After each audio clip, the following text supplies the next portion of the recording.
Hello, it is the end of February. This month has like flown by and I want to talk about all the books that I have read this month and in the month of January because I didn't read loads, but I read 4 books. So I felt like doing a video about 4 books felt a bit like meh, so I just put them both in the same video. To start off, I've written everything down, all my ratings and little bits and pieces so I can remember what the books were about and what my thoughts and opinions were. Let's start with this one. So this was the first book I read of January and this is As Good as Dead by Holly Jackson.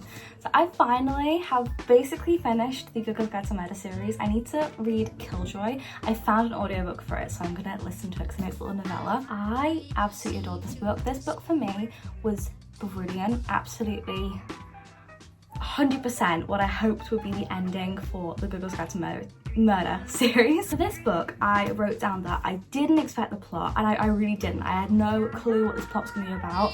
I found with every book in this series was so different to the others. So the first book, I was like, oh, this is really good. Second book, I was like, whoa, where the hell did that come from? That's like so different than the first book. And then this book, I was like, I ain't got a clue where this came from, but I'm so happy it happened. I feel like in this book, and especially throughout the series, we have seen Pip go from this cookie cutter, sort of perfect student, never wants to go against the police and always wants to do things by the book, to slowly taking matters into her own hands to make sure that people pay for what they have done. And I loved that. To me, it was so realistic to see somebody have their, I don't want to say like morals, but their beliefs completely shifted because of trying to do things for other people, trying to solve so many cases and everything. So this last book, Pip was the main person who this was all about in this book. The person was after Pip and they wanted to shut her up no matter what. It was so deep and I was on the edge of my seat the whole time. I audibly said out loud in front of Sam and stuff, going, what? And he was looking at me going, what's happened? I just can't even put it into words how amazing this book was. It was truly phenomenal and the ending broke me. Like actually really just broke me, and to say I didn't expect it would be an understatement. Like I had no clue this ending was coming. Words for this book. It was a 5-star, by the way. Would highly recommend this series and I just thought it was absolutely brilliant. The book I read was Iron Flame by Rebecca Yarrow. So this book I did actually do a reading vlog on. This book was a roller coaster. So this book did take me some time to get into, I won't lie. Like I was trying to get into this book for so long and I just felt like, I don't know what it was about it at the start of it. I was just not into it at first. But the more I got, like the more I pushed myself into reading it, the more I got fully immersed. So I really liked this book. It was definitely different to the first book and I liked that. So the first book, obviously we saw a lot of the classes and we saw a lot of the school, and in this book I knew we were going to see the school again and I was just praying that it wasn't going to be the same as the first book because that would bore me, and it wasn't. I was very happy. So this book, there was so much that happened, and I want to say that as soon as we got to part 2, I think it was part 2, yeah, because it says part 1 there. As soon as we got to part 2 was when I started to really enjoy this book. So I already was liking part 1, but I did feel like part 1 for me was like a 4.25 star, and I was thinking, oh god, I hope the pace is gonna pick up. And I get why things were done the way they were, but I also felt like the pacing in the first part maybe could have been a little bit quicker. But then as soon as the second part came, oh my god, the redemption this book had, I was in complete and utter shock and I absolutely adored it every moment. And the ending, mate, it was like a slap in the face. I was like, what? It hit me so hard. And this book was 5-star for me. I really thoroughly enjoyed it. The plot was really good and the twists I didn't expect. And the last twist, I remember sitting there going, surely not. Surely not. Plot twists in this book were brilliant and I liked it. I thought the Xaden and Violet's miscommunication was really annoying at first, but the more as it continued, like I started to enjoy it more. But I honestly couldn't fault it though because I just enjoyed the plot so much. I really enjoy Rebecca Yarrow's writing. I just think that she's really good at writing fantasies. I have read one of her romances before. It was Things We Leave Unfinished and it was a brilliant book, and that's why I picked up The Fourth Wing and Iron Flame. Honestly, it was because I liked her writing and her fantasies are brilliant, a little bit different. I just went and sorted something out. I basically went and had my dinner. And so the camera may have changed a little bit. I've definitely changed a little bit. My hair's a bit different. But let's continue with the books that I have read. The next book I read was the start of a new series. And it's not new, but it's new for me. And that is A Court of Thorns and Roses by Sarah J Maas. When I say I like this book, no, when I say I love this book, that doesn't even cover it. This book was absolutely phenomenal. I gave this book a 5-star. People said to me that this book is going to be a drag. I'm going to have to push myself through it to get to the other books because they're better. This book was phenomenal. This book we focused on Feyre. So Feyre is a human, she's a huntress, and she ends up killing a wolf and sells him at a market so she can have enough money for her sisters and her dad. And it turns out that this wolf was actually a fae. Now the fae live in these lands that humans are told that they can't ever enter, and the fae will kill them and basically eat them, and that if a fae gets them, they'll basically be their slave. And a fae comes, a high lord, and says that she has taken a fae, which was the wolf, and she had accidentally killed a fae, and so it's a life for a life. So this high lord takes Feyre back to his world, and it's all goes from there. There are plot twists, there are so many characters, the world building is phenomenal, and I just loved every aspect of this book. It was brilliant, and I love the world of Avatar. I think it's just so good.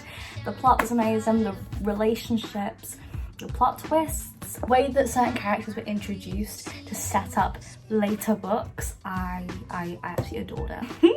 Really good book, 5-star. I remember why I have my hair up now. It's doing my head in. I also want to say this actually has become one of my favourite books ever. So if that doesn't convince you to read it, I don't know what will. Next we have a hardback cover, and this is Happy Place by Emily Henry. So I read this and I thought that the characters were good. I thought they were okay, but that they had been very much skimmed over. I felt like the characters other than Wen and what's our last main character called? Wen? Oh, Harriet. So Wen and Harriet I felt like were pretty in detailed characters, but the rest of the characters felt a bit wishy-washy. So I'd like to explain what Happy Place is. So Happy Place is about these two people who were in a relationship for ages, and they broke up 6 months ago, and they have to go on a trip with their friends, and they haven't got the heart to tell them that they've actually broken up because they don't want to split the friendship group up. They don't want to end this last holiday with a negative thing happening. So they pretend they're still together, and it's a big romance book of them trying to work out their issues, and eventually are they going to get back together, or are they going to completely distance themselves from each other and call it completely quits and sever their tie. It's a decent book, I'll be honest, and the aspects of friendship was great in this. I did love how it was like loads of stuff on friendship as well as relationships in this. However, I felt like the ending was very much rushed. I didn't like it, and I feel like maybe I just don't like Emily Henry's writing, but I felt like it was a little bit too fluffy for me. Like it was a good topic, and it could have been such like a deeper sort of ending, but the ending to me was a little bit like, right, okay, that's how we're ending this book. I gave this book a 3.75, and I know this is a 5-star for loads of people, so I was actually like shocked, but just, I don't know, from like the halfway point to the end, I just felt like really let this book down, and so for me it was a 3.75. So those are all the books I read in January, so now we're going to go on to February. The first book I read in February is A Court of Mist and Fury. This has got to be my favourite ACOTAR book. I love this book. I have never kicked my legs and squealed as much as I did with this book. This book is pure romantasy. So this book was brilliant. I adored it. So this book follows on from the first book, and I obviously can't say much because it was for the first book, but we see more of Tamlin and Feyre after everything's happened in the first book, and what their relationship is like now, and the strain that they have on their relationship and the strain that Lucien and Faber have on their relationship. I mean, they were friends at the end of the day. So we see all of that. We meet loads of new characters. We have more Asriel, Cassian, Amren, so many characters, it's brilliant. And we also see another court. So in this book we see more of Rysand, or Rysand is the way to say it, I say Rysand. We see more of Rysand, and this is where the whole Faber and Rysand happens. So this book is them two ... I can't say anything because I went to this book pretty much blind. Like, I knew a big plot twist about like what the surreal tells her, but I didn't know anything else about this book. So this book truly shocked me. I loved it. I loved every aspect of it. I loved the Night Court, Valeris. I loved Moore. I loved Asriel, Cassian, Amren, everybody. And the book, honestly, the ending, I was crying my eyes out. I read this actually when I read loads of romance books for Valentine's, and I was crying my eyes out. That was a mess. The ending, honestly, I did not see coming, and the hate for Tamlin I had after this book is unreal. It still exists now. I am not a Tamlin sympathiser. I do not feel bad for him. I despise Tamlin. This book is really good. It was a 5-star for me, and it is my favourite ACOTAR book. Next book that I read was Wildfire by Hannah Grace. So this book for me was a 4-star. This is a lot lower than my Icebreaker review. So my Icebreaker I gave a 4.75, and I hoped that this was going to be as good as Icebreaker, but it just wasn't. It missed the mark for me. I felt like the spice was nice, and I thought that Russ was definitely a green flag. He was a really good character and I liked him, and I just felt like he said all the right things, and the praise in this book, I haven't experienced praise like this book. You know what I'm on about. It was good in that way, but I felt like this book had virtually no plot, and I kept finding myself sitting there going, what is the plot? What's the point? It felt like maybe I've read too many fantasies where there is such in-depth plot alongside romances, but at the same time I look at books like Twisted and there was an in-depth plot happening alongside alongside the romance, but this I just felt like there was virtually no plot. So I gave it a 4 because I did like the writing, and I felt like the relationship between Aurora and Russ was sweet, and I thought that Russ was like just a massive Labrador, definitely a golden retriever, just a massive green flag basically. But this book was definitely a 4-star for me, no higher at all, because it didn't tick many boxes. Next we have a book I read on my Kindle, and that's The Where I Am Now by Amber Smith. So this book I gave a 4.25, and this book is the second book after The Way I Used to Be. So I will say trigger warnings.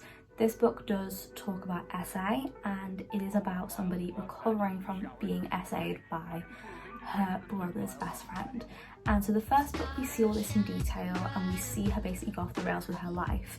In the second book we get to see what's going to happen to the brother's best friend, and we get the trial, her trying to get into a healthy relationship with somebody who she was with in the first book. She remembers Josh, and I honestly felt like this book was really good closure for this little series, and I also felt like it was realistic.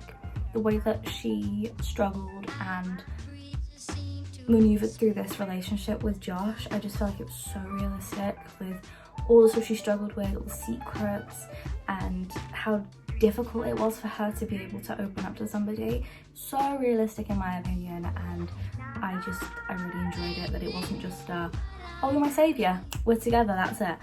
I liked all the struggles.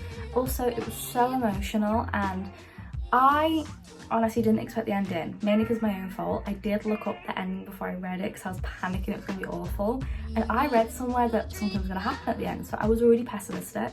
And then when the ending happened, that didn't happen, what someone had said online, so I was just like, wait, what? So I was really happy at the ending because I didn't expect it.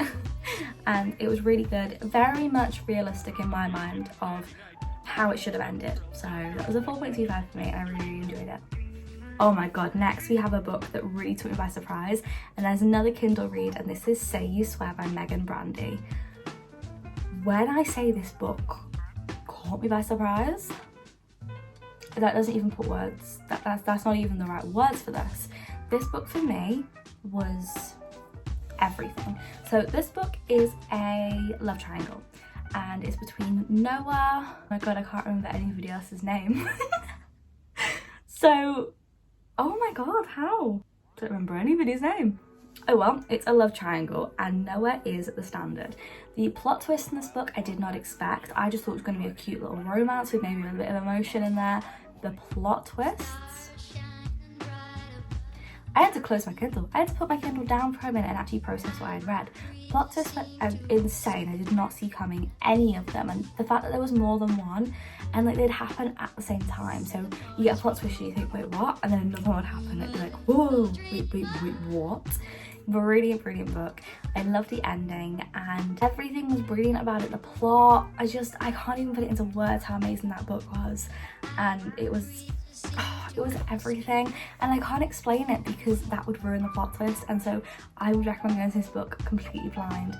I did. So we get this main character and she's had a crush on her brother's best friend, who's also her best friend, and she finally has a one night stand with him and he completely blows her off afterwards and was like, I don't really see us in that way. And she has had a crush on him for like years, like I'm talking like 5 years, like even longer.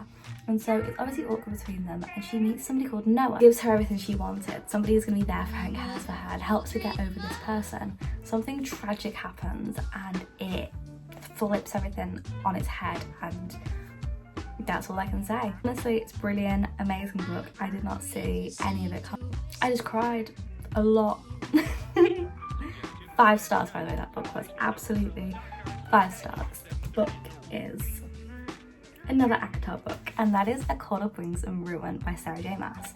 So this was the thick book of the series, and it delivered. So this book we mainly see a load of build up. We get to see more of the courts, loads more characters obviously.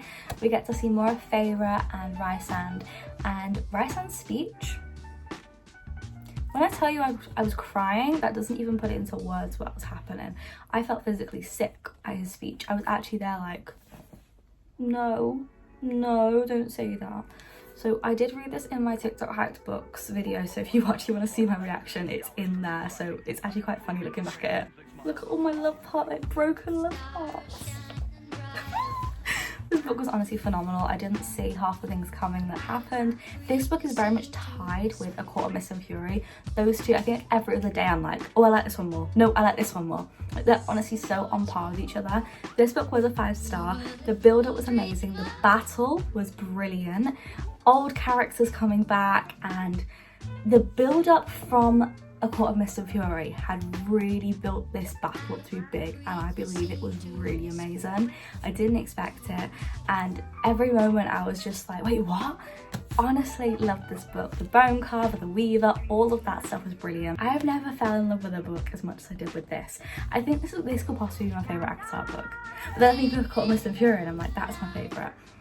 Oh, they're tied. It's brilliant. I cried, I was emotional. Reese's speech, the thing that happened. Oh, the TikTok sound actually is going around TikTok, and I'm so happy I saw the scene before I listened to the TikTok sound of Feyre screaming. You know what I'm on about. No words. Brilliant book. The next book is another ACOTAR book, and that is A Court of Frost and Starlight. So this one's a little novella. It's about 200 or so pages. 230 pages. So this book I really liked, and it was actually a 5-star for me. Like, this tiny book was a 5-star. I enjoyed this. This is a happy ever after ending, which I loved, and I felt like this really wrapped up A Court of Wings and Ruin so well, because that book ended and I was like, so I had to pick up this one next. I just had to get straight into it, and after I finished this I was like, okay, I can read another book now. Like, instead of reading A Court of Silver Flames now, I can have a break from it and I feel okay. So this book we saw a lot more of Rhys and Feyre. We saw them and their relationship and just them two being absolute cuties together, and we saw more of Velaris, and I've done so many stars in this book because that's just what I felt like in my heart was like constantly like It's really good. So as I said, we saw more of Reese and Feyre. We also saw more of Cassian and sort of his emotional side as well, a lot of more. And I'm just flicking through to see my annotations because that's how I remember like how much I liked the book or not. Oh my god, the snowball scene. Oh, the snowball fight. The snowball fight was obviously everything, and I was giggling so much.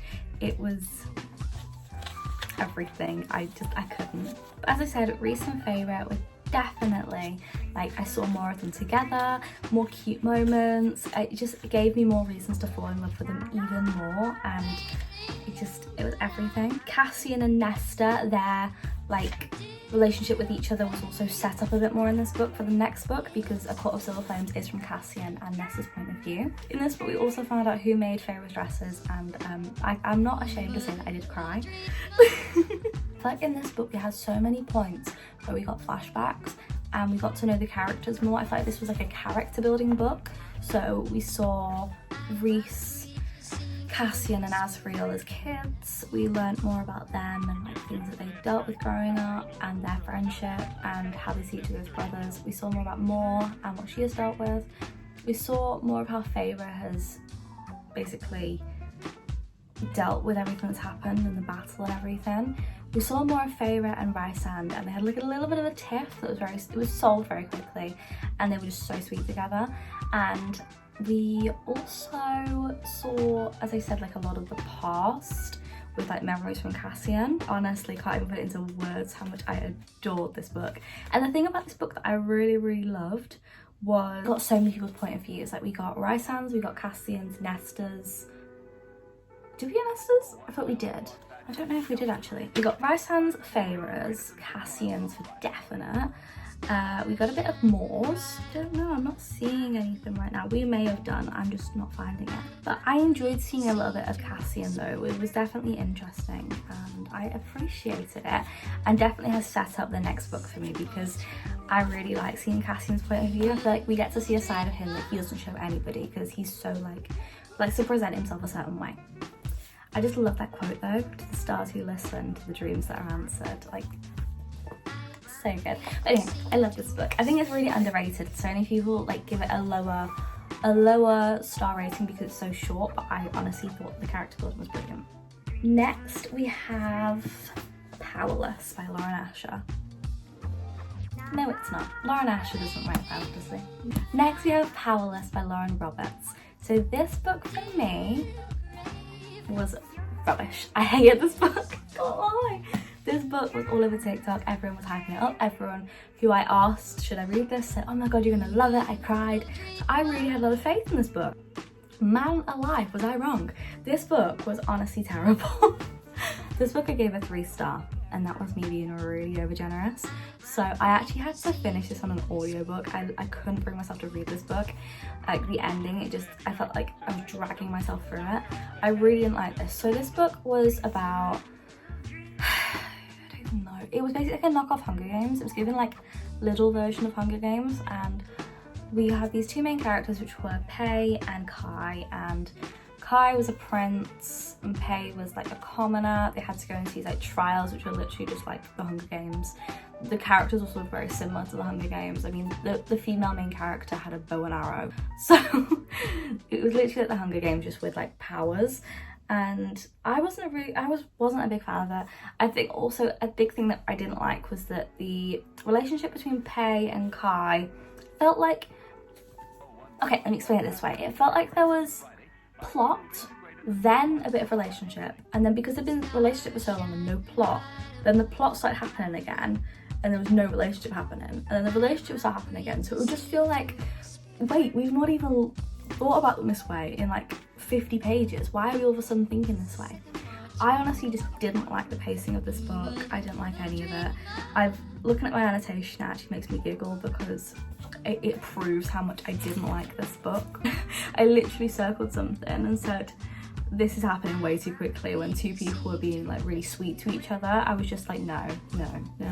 I just thought the ending was predictable, and I did predict the ending, by the way. I genuinely was like, Sam, I think this is gonna be the ending, and it was. I thought the ending was boring as well. Like, it didn't interest me. It didn't make me think, oh my god, I want to pick up the next book. I just thought that is what she is trying to make us feel, and she has not accomplished it. I have got 2 more books, but they're both on my Kindle, so I don't mind to start way over here.